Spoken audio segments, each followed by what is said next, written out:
The rain fell hard on the metal streets of Neo-Busan. Hana pulled her torn jacket closer as she walked through the dark alleys of the lower city. Water dripped from the tall buildings above, making everything wet and cold. She carried a small bag with pieces of metal and broken electronics she had found that day. Hana was 19 years old but looked older. Life in the slums made people age fast. She had been alone since she was 12 when her parents died in a factory accident. Now she lived in a tiny room in the basement of an old building. Every day was the same. Look for scraps to sell, try to find food, and hope to survive another night. The upper levels of the city were bright and clean, where rich people lived in tall towers that reached toward the sky. But down here in the lower districts, everything was broken and forgotten. This was where people came when they had nowhere else to go. Hana stopped at a food vendor's cart. The old man looked at her dirty clothes and shook his head before she could even ask. She had no money anyway. Her stomach hurt from not eating all day, but she was used to it now. She walked toward the quantum waste zone, a dangerous area where old spaceships were dumped after crashes. The government said it was too risky to go there, but Hana knew the best salvage could be found in dangerous places. Security drones patrolled the area, but she had learned how to avoid them. As she climbed over a pile of twisted metal, something caught her eye. There had been a starship crash here yesterday, and pieces of the ship were scattered everywhere. But that was not what made her stop. Between two large chunks of metal, she saw something moving. At first she thought it might be one of the cybercats that lived in the waste zones. But as she got closer, she realized this was something different. It was small, about the size of a house cat, but it had scales instead of fur. The scales were beautiful, changing color from deep purple to bright silver as the light hit them. The creature was trapped under a piece of the crashed ship. Its breathing was slow and weak. Large golden eyes looked up at her, and Hana could see intelligence in them. This was not just an animal. It was hurt and scared. Hana looked around to make sure no security drones were nearby, then carefully moved the metal piece. The creature was free, but it could barely move. Its tiny wings were damaged, and she could see small sparks of electricity running along its scales. The creature tried to crawl away but fell over. It was starving, just like she was most days. Hana reached into her pocket and pulled out her only food, a nutrition bar she had been saving for dinner. She had found it in a trash bin outside an office building. She broke the bar in half and held out a piece to the creature. It looked at her with those golden eyes as if trying to decide if she could be trusted. Then it slowly took the food from her hand and ate it. The scales became brighter as it ate, and the sparks of electricity grew stronger. Hana ate the other half of the nutrition bar, even though she wanted to give it all to the creature. She could not help anyone if she collapsed from hunger. "You are like me," she said softly.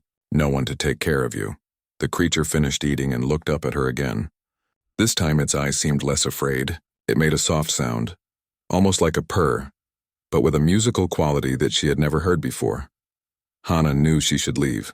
This area was dangerous, and she still needed to sell her salvage before the shops closed. But something about the creature made her want to stay. Maybe it was because they were both alone and hungry. "I have to go," she told it, "but maybe I can come back tomorrow with more food." She stood up to leave, but the creature followed her. Its wings were still hurt, so it could not fly, but it walked behind her as she made her way out of the waste zone. "You cannot come with me," Hana said, "but not in a mean way. I can barely take care of myself." The creature stopped and made that musical sound again. Somehow Hana felt like it was trying to talk to her, but she could not understand what it was saying. She walked a few more steps, then looked back. The creature was still watching her, and those golden eyes looked so sad. Hana thought about all the times she had been alone and scared, wishing someone would help her. "Okay," she said with a sigh, "but just for tonight. And you have to be quiet." The creature seemed to understand. It followed her through the dark streets, staying close but trying not to be seen. When they reached her building, Hana looked around to make sure no one was watching, then picked up the creature and carried it inside. Her room was very small, just a bed, a table, and a few boxes where she kept her things. But it was warm and dry. She set the creature down on an old blanket.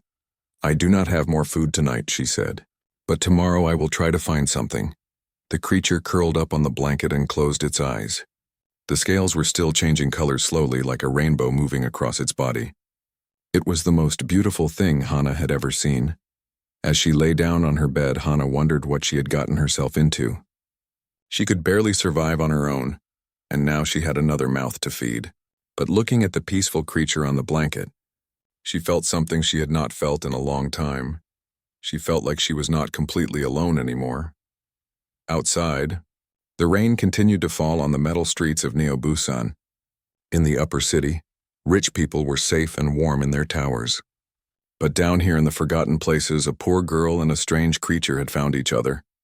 Neither of them knew that this simple act of kindness would change everything. Not just for them, but for all of humanity among the stars. 3 weeks had passed since Hana found the creature in the waste zone. She had decided to call him Byul, which meant star in the old Korean language. The name seemed right because of how his scales sparkled like stars in the dark.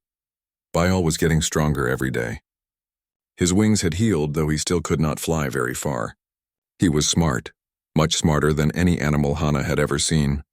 He seemed to understand everything she said, and sometimes she felt like he was trying to talk back to her. Strange things had started happening since Byul came to live with her.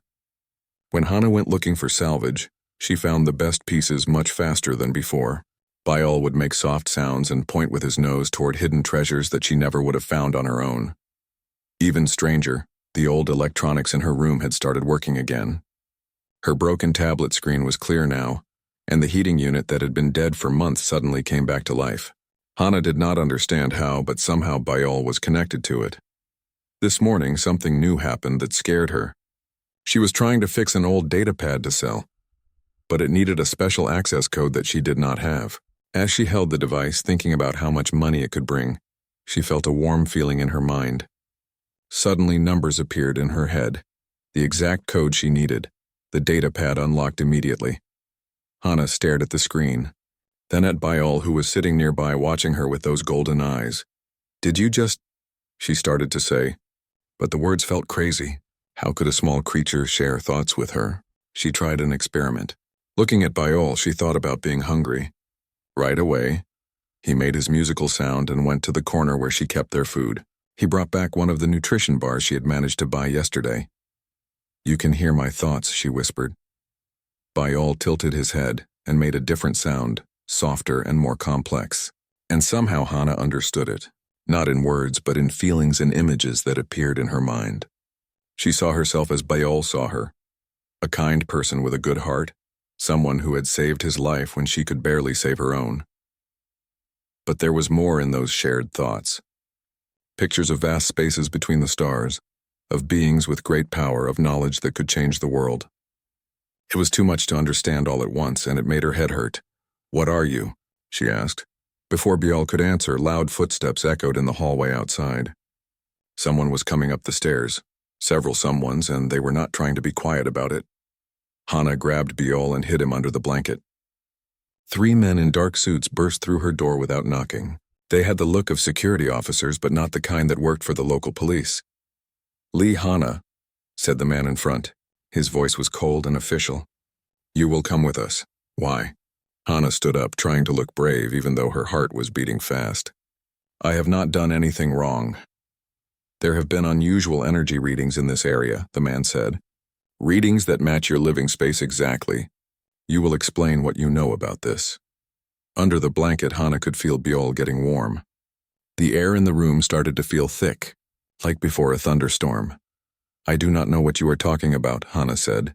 The second man pulled out a strange device that beeped and clicked as he pointed it around the room.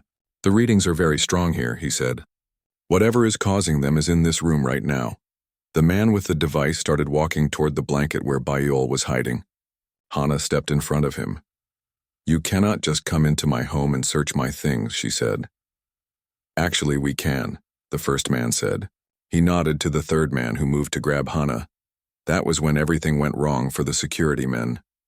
Byul shot out from under the blanket like a bolt of lightning. But he was not the same small, weak creature Hana had found in the waste zone. His scales were blazing with bright light and electricity danced around his wings. The musical sound he made was now deep and powerful like thunder. All the electronic devices the men were carrying stopped working at once. Their communicators went dead. Their weapons would not fire, even their watches stopped ticking. The lights in the room got brighter and brighter until Hana had to close her eyes. When the light faded, the three men were on the floor, alive, but unconscious. Bial was back to his normal size, but his scales were still glowing softly. "We have to go," Hana said, though she was not sure how she knew this. The knowledge just appeared in her mind, shared from Bial. "More will come." She grabbed her bag and put Bial inside, then ran from the room. As they reached the stairs, she heard heavy boots in the street outside. More security officers were surrounding the building. Hana knew the lower city better than any outsider could. She led them through narrow passages and forgotten tunnels that most people did not even know existed. Behind them, she could hear shouting and the sound of doors being broken down. They made it 6 blocks before they were spotted again. This time it was Captain Park Minho, the local security chief who sometimes bought salvage from her. He was a good man, not like the others who had invaded her room. "Hana," he called out. "Stop running. I am trying to help you." She turned to face him, breathing hard from running. Captain Park was alone, which was unusual. His security officers always traveled in groups. "Those men who came to your room," he said, walking closer slowly so she would not run again. "They are not local security. They work for someone with a lot of power, someone who wants to find you very badly." "Why?" Hana asked. "I am nobody important." Captain Park looked at her bag where Bial was hiding. "I think you know that is not true anymore." From inside the bag came Bial's musical sound, but gentler this time. Captain Park's eyes went wide when he heard it. "What in the stars is that?" he whispered. Hana made a decision that would change all their lives. She opened the bag and let Bial climb out onto her shoulder. His scales were still glowing faintly in the dim alley. Captain Park stared at Bial for a long moment. Then he looked at Hana with new understanding. "You have no idea what you have found, do you?" He said. "I saved him," Hana said simply. "He was hurt and hungry. And now he has bonded with you?" Captain Park shook his head in amazement. "I have heard stories, legends really, but I never thought they were true." "What legends?" Before Captain Park could answer, more shouts echoed from the streets nearby. Their hunters were getting closer. "I will explain later," he said. "Right now we need to get you somewhere safe. Those men will not stop looking, and there are more coming." He led them deeper into the lower city, toward areas that even Hana had never explored. As they walked through the dark tunnels, she felt Bial's thoughts touching her mind again. Images of ancient places, of beings with great wisdom, of a destiny she could not yet understand. Whatever Bial really was, her simple act of sharing her food with a hungry creature had started something that was much bigger than either of them. And somewhere in the darkness behind them, powerful people were very interested in finding out exactly what that something was. Captain Park led them through tunnels that went deeper than Hana had ever been before. The walls here were different from the rest of the lower city. Older, made of strange stone instead of metal. Some sections looked like they had been built before humans ever came to this planet. "Where are we going?" Hana asked as they walked through a passage lit only by the soft glow from Bial's scales. "Somewhere those men in suits will never find you," Captain Park said. "I have been a security officer in this city for 20 years. I know places that are not on any map." Bial made his musical sound, and Hana felt something in her mind. Not words or pictures this time, but a feeling of recognition, like he knew where they were going. They reached a heavy door made of the same strange stone as the walls. It had symbols carved into it that seemed to move and change when Hana looked at them directly.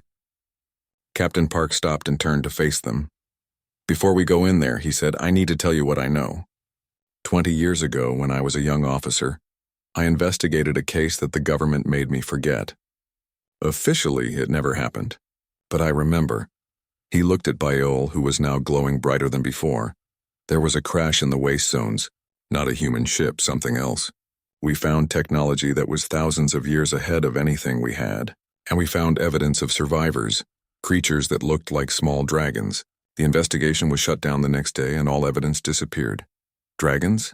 Hana touched Bial gently. "That is what you are?" The feeling she got from Bial's mind was more complex than yes or no. He was a dragon, but also much more than that. Captain Park pressed his hand against the door. Nothing happened for a moment. Then the symbols began to glow. The door opened silently, revealing a chamber that took Hana's breath away. The room was huge, with a ceiling so high it disappeared into darkness above. The walls were covered with the same moving symbols they had seen on the door, but thousands of them all glowing softly. In the center of the room stood tall crystals that pulsed with inner light. "How did you know about this place?" Hana asked. "I did not," Captain Park admitted. "I was just following old maps of the tunnel system. I had no idea this was down here." Biol flew from Hana's shoulder to the nearest crystal. When he touched it, the whole room filled with light and sound. The symbols on the walls began moving faster, creating patterns that hurt to look at directly. Then Hana heard a voice in her mind, but it was not Biol's thoughts this time. It was older, deeper, like the voice of mountains and stars. "Welcome, child of Earth," the voice said. "We have been waiting for you. Who are you?" Hana said out loud. "We are the Ryong," came the answer. "Your companion is one of us, though still very young. We have watched your species since you first left your homeworld." The crystals around the room began showing pictures in the air above them. Images of space, of planets Hana had never seen, of creatures that looked like Biol but much larger and more magnificent. "For 300 of your years, we have been testing humans," the voice continued, "looking for one who would show true kindness to a stranger, even when they had nothing to give." Hana felt cold suddenly. Testing? Young ones like Cheonwang here, and somehow Hana knew that was Biol's real name, have traveled to human worlds in disguise. They made themselves appear hurt and helpless, then waited to see how humans would react. The pictures changed, showing other humans finding creatures like Biol in different places. But in every image, the humans either ignored the creatures, tried to capture them for profit, or only helped when they expected something in return. "You are the first," the voice said, "to give of your own need expecting nothing back. The first to show the pure kindness that marks a true heart." "I just gave him some food," Hana said. "Anyone would have done the same." "That is where you are wrong, child. We have tested thousands. None showed the selfless compassion that you did." Captain Park was staring at the images with his mouth open. "This is real," he whispered. "All of it. What does this mean?" Hana asked. She was scared now, afraid of what the answer might be. The pictures changed again, showing vast cities among the stars, fleets of ships that moved between galaxies, beings of many different species working together in harmony. "We are builders of civilizations," the voice explained. "For millions of years we have guided young species, helping them grow from small tribal groups into great spacefaring peoples. But we do not rule them. Instead, we choose representatives, beings from each species who can speak for their people and help them find their place among the stars." Biol flew back to Hana and landed on her shoulder. When she looked into his golden eyes, she saw not the small creature she had rescued, but something ancient and powerful beyond her understanding. "Cheonhuang has chosen you," the voice said. "If you accept, you will become the first human representative to the Ryong Empire. You will gain knowledge that your species has dreamed of for centuries. You will have power to change the fate of all humanity." "But I am nobody," Hana said. "I live in the slums. I can barely read. I know nothing about politics or diplomacy or running an empire." "You know how to be kind when it costs you everything," the voice replied. "You know how to care for others even when you are in need yourself. These are the qualities that matter most." The crystals dimmed slightly and the voice became gentler. "We do not ask for an answer now. But know this, your world is changing. Soon humanity will be contacted by other species whether you are ready or not. With our guidance you can become partners in a great community of worlds. Without it you may become slaves or worse." Hana looked around the incredible chamber, then at Captain Park, who was still trying to process everything he had seen. Finally she looked at Biol, at Cheonhuang. "What happens if I say yes?" she asked. "You will be trained in the arts of leadership and diplomacy. You will learn to use the technologies that we have developed over millions of years, and you will help your species take its place among the greatest civilizations in the galaxy. And if I say no, then we will find another, though it may take many more years, and humanity will face the future alone." Hana felt the weight of the decision pressing down on her. Just days ago, her biggest worry was finding enough food for the next meal. Now she was being asked to speak for all of humanity. But as she looked at Biol, she remembered why she had helped him in the first place. Not because she expected a reward, but because it was the right thing to do. Maybe that was enough to start with. "I need time to think," she said. "Of course," the voice replied. "But remember, others are already searching for you.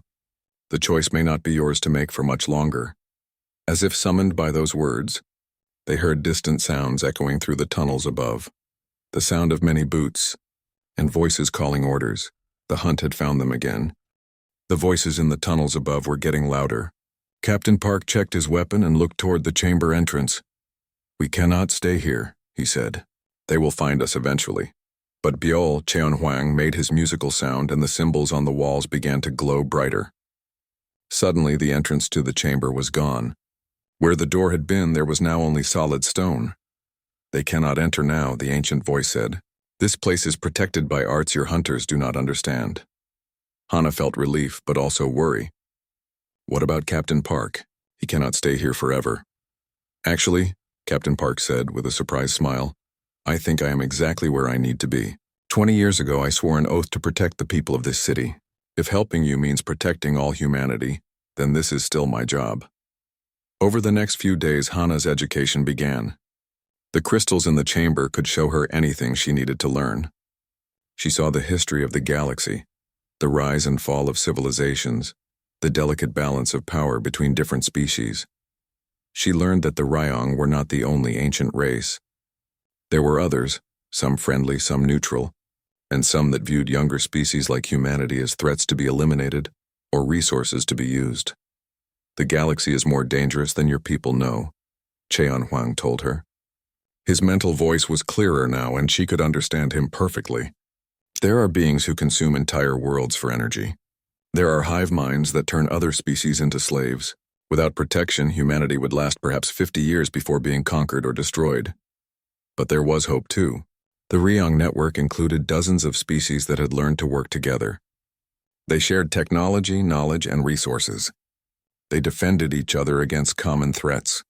Most importantly, they had learned that diversity made them stronger. "Each species brings something unique," Cheonhuang explained. "The Veltar are master engineers. The Zephyrians understand energy better than any other race. The crystalline ones can process information faster than any computer. And humans, what do humans bring?" Hana asked. "Compassion, the ability to care for others even when it is difficult. Most species help their own kind and ignore the rest. Some help others when they gain something in return. But humans can show true kindness to strangers, even at cost to themselves." Hana learned to use Ryong technology through her connection with Cheonhuang. She could interface with computers by thought alone, access vast databases of knowledge, and even communicate across space instantly. The hardest part was not the technology. It was the responsibility. Every decision a Ryong representative made could affect billions of lives across multiple worlds. One wrong choice in a diplomatic meeting could start a war. One missed detail in a treaty could doom an entire species. "I am not smart enough for this," Hana said after a particularly difficult lesson about interstellar trade agreements. "Intelligence can be learned," Captain Park told her. He had been studying too, learning about galactic politics and human history. "Wisdom and compassion cannot. You already have what matters most."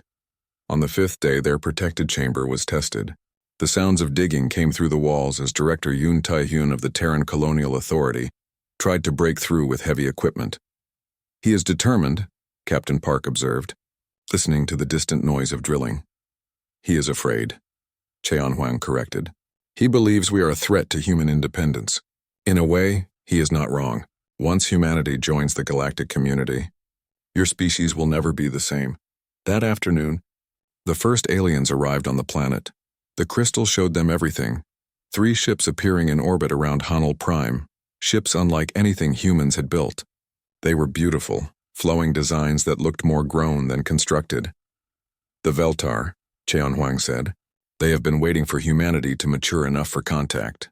News of your selection has spread quickly through the network." On the planet's surface, panic was starting. Human ships moved to intercept the aliens, but their weapons had no effect. The alien ships simply absorbed the energy and continued on their path toward Neo Busan. "They are not hostile," the ancient voice assured them, "but they must speak with the Ryong representative before formal contact can begin. It is our way." "But I have not even accepted yet," Hana protested. "Child," the voice said gently, "you accepted the moment you shared your food with a hungry stranger. Everything since then has simply been making that choice official." The alien ships landed in the upper city. in the grand plaza where the government building stood. Through the crystals, Hana could see crowds gathering, government officials arguing, and news reporters trying to get closer to the ships. Then she saw Director Yoon speaking on every screen in the city, warning people that the aliens might be hostile, that humans should resist any attempts at contact until more was known about their intentions. "He is making things worse," Captain Park said. "Fear will make people do stupid things." "Then I have to go out there," Hana realized. "I have to speak for humanity before someone does something that cannot be undone. Are you ready?" Cheonhwang asked. Hana looked around the ancient chamber, at the crystals filled with the wisdom of ages, at Captain Park who had chosen to help her despite the risks, at the small dragon who had trusted her with the fate of worlds. "No," she said honestly, "but I think that is the point. If I was ready, if I had all the answers, maybe I would make decisions based on what I know instead of what I feel is right." She stood up and faced the wall where the entrance had been. "Can you get us out of here?" "Yes," Cheonhwang said. "But once we leave this place, there will be no going back. You will be the official representative of humanity to the Ryong Empire. Every choice you make will matter." "Every choice I have made already mattered," Hana said. "I just did not know it at the time." The symbols on the wall began to move and the entrance reappeared. Beyond it, they could hear the sounds of the city above, sirens, aircraft, and the voices of millions of people who were about to learn that they were not alone in the universe. As they walked toward the tunnel that would take them to the surface, Cheonhwang spoke one last time in her mind.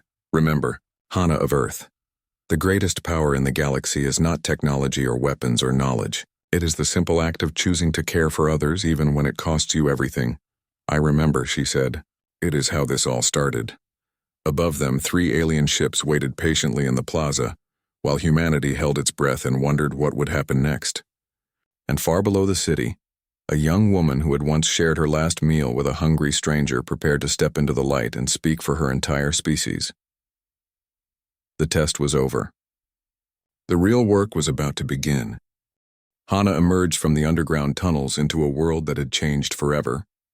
The 3 alien ships dominated the sky above Neo Busan, their flowing designs catching the light like metal flowers. Around them, human aircraft circled nervously, their pilots unsure whether to attack or retreat. Captain Park stayed close to her side as they made their way through crowds of frightened people. Everyone was looking up at the sky, pointing and talking in worried voices. Some were running toward their homes. Others were trying to get closer to see the ships better. Cheonhwang rode on Hana's shoulder, but he was different now. His scales had taken on a deeper glow and he seemed larger, more regal. People who saw him stopped and stared, sensing that this was no ordinary creature.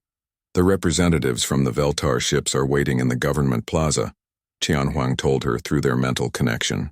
"But they will only speak to you. Director Yoon is demanding to be included in any negotiations." They could see the plaza ahead, surrounded by security barriers and filled with government officials. Director Yoon stood at the center, gesturing angrily at a group of beings that could only be the aliens. The Veltar were tall and graceful, with skin that seemed to be made of living metal. Their faces were humanoid but elongated, with large eyes that reflected light like mirrors. They wore simple robes that moved in ways that defied physics, flowing and shifting as if they were made of liquid starlight. As Hana approached the barriers, Director Yoon spotted her. His face went red with anger. "You," he shouted, pointing at her. "This is all your fault. These aliens are here because of whatever you found in the waste zones." The nearest Veltar turned at the sound of his voice, then looked directly at Hana. Its mirror-like eyes seemed to see straight through her, and she felt a brief touch against her mind, not invasive like a probe, but gentle like a greeting. "You are the one chosen by the Ryong," the Veltar said in perfect human language, though its voice had a musical quality. "I am Ambassador Kang Jiho of the Veltar Consortium. We have traveled far to meet you." Director Yoon stepped between them. "Any negotiations will go through the proper government channels," he declared. "This girl has no authority to speak for humanity." "With respect," Ambassador Kang Jiho said politely, "authority is not given by governments in matters such as these. It is earned through actions that demonstrate the character of a species." Cheonhwang flew from Hana's shoulder and transformed. In seconds, the small creature became a magnificent being of light and power. his true form finally revealed. He was beautiful and terrible at the same time, with scales that reflected the light of stars and eyes that held the wisdom of ages. The crowd fell silent. Even Director Yoon stepped backward. "I am Cheonhwang of the Ryong," he said, his voice now audible to everyone. "This human saved my life when she had nothing to gain and everything to lose. That act of pure compassion has marked her as worthy to speak for all humanity." "Impossible," Director Yoon sputtered. "We will not be represented by some street beggar who found a pet alien." Ambassador Kang Jiho studied Director Yoon carefully. "Tell me, human leader, when did you last help a stranger without expecting payment? When did you last give food to someone who was hungry, knowing you would go hungry yourself?" Director Yoon's mouth opened and closed, but no words came out. "This is the difference," the Veltar continued. "Power can be seized or inherited or voted into place. But true leadership comes from the heart. Your species' greatest strength is not your technology or your weapons. It is your capacity for kindness toward those who are not your own kind." Suddenly, alarms began blaring across the city. The crystals in Hana's mind, still connected to the Ryong network, showed her what was happening. Ships were appearing at the edge of the star system, dark angular vessels that hurt to look at directly. "The Void Swarm," Cheonhwang said, his voice filled with ancient fear. "They have found us." Ambassador Kang Jiho's mirror eyes reflected worry. "We had hoped they would remain dormant for another century at least." "What is the Void Swarm?" Captain Park asked. "Creatures of pure entropy," Cheonhwang explained. "They consume order itself, turning whole star systems into chaos and death. They are the reason the Ryong network exists. Only by working together can we hope to stand against them." More ships were appearing around Hanul Prime now. Not just Veltar vessels, but craft from dozens of different species. The sky filled with a vast fleet unlike anything humans had ever imagined. "The network responds to protect new members," Ambassador Kang Jiho said. "But we cannot do this alone. Each species must contribute what they do best." Director Yoon looked up at the battle forming in space above them. "What can humans possibly contribute? We are the youngest species here, the least advanced." "You can do what you have always done," Hana said, finally finding her voice. "You can care about others." As the battle raged overhead, Hana felt something through her connection to Cheonhwang. Despair from the Allied fleet. The Void Swarm was too strong, too numerous. Ships from a dozen worlds were being consumed by the hungry darkness. But humans were different. While other species worked to save their own ships first, human pilots were breaking formation to rescue alien vessels in trouble. Human engineers were sharing their power cores with damaged Allied ships even when it left them defenseless. "Look," Hana said, pointing to the displays that showed the space battle. "See how our people respond." Ambassador Kang Jiho watched as human rescue ships pulled Veltar survivors from destroyed vessels. Human medics worked frantically to save wounded aliens whose biology they did not even understand. "Remarkable," the alien said softly. "Even in the face of extinction, they help strangers." That was when Hana understood. The battle in space was not the real test. It was just showing what humanity could offer the galaxy. While other species had superior technology and ancient wisdom, humans had something else. The ability to care for others even when it meant sacrificing themselves. "Open a communication channel to all ships," Hana said. "You are not in command here," Director Yoon protested. "She is now," Captain Park said quietly. Around them, the crowd was nodding. They had seen the truth in the battle above, that compassion was more powerful than any weapon. Hana's voice carried across space to every ship in the fleet. "This is Hana of Earth speaking for humanity. We know we are new to this community, and we know we do not have the strongest ships or the best weapons, but we have something else to offer." She paused, thinking of a small creature in the waste zone who had trusted her with his life. "We have the ability to see the good in strangers. We have the courage to help others even when we are afraid. And we have learned that the greatest power in the universe is not the ability to destroy, but the choice to create, to protect, and to care." Something changed in the battle then. The Allied fleet stopped fighting as individual groups and began working as one. Human compassion became the bridge that connected all the different species, allowing them to coordinate in ways they never had before. The Void Swarm, creatures of pure selfishness and hunger, could not understand or counter this unity.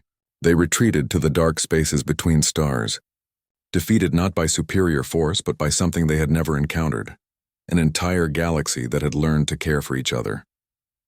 5 years later, Hana stood in the same plaza where she had first met the Veltar. But now it was different, the center of a new kind of human society. The upper city and lower city were one now. No one went hungry. No one was forgotten. She had established schools, hospitals, and centers for learning across human space. But more importantly, she had created the Compassion Corps, humans who traveled the galaxy helping any species in need. Cheon Huang, still her constant companion, watched as children from a dozen different worlds played together in the plaza. Human children, Veltar younglings, and others whose species had names too complex for human tongues to pronounce. "You have changed more than just humanity," he told her. "The whole galaxy is different because of what you showed them." Captain Park, now her chief of security and oldest friend, approached with a report. "Another species has requested to join the network," he said. "The crystalline ones say they want to learn about human compassion." Hana smiled. She had learned much in 5 years. Diplomacy, technology, the complex politics of 100 worlds. But the most important lesson was the same one she had learned in a waste zone, sharing her last meal with a hungry stranger. The greatest power in the universe was not complexity or strength or ancient wisdom. It was the simple choice to care for others, especially when it cost you everything. As the 3 sons of Hanul Prime sat behind the towers of Neo Busan, Hana felt grateful for that moment years ago when she had chosen kindness over self-preservation. It had changed everything, not just for her, but for humanity and for all the stars beyond. The galaxy had finally learned what it meant to have a heart,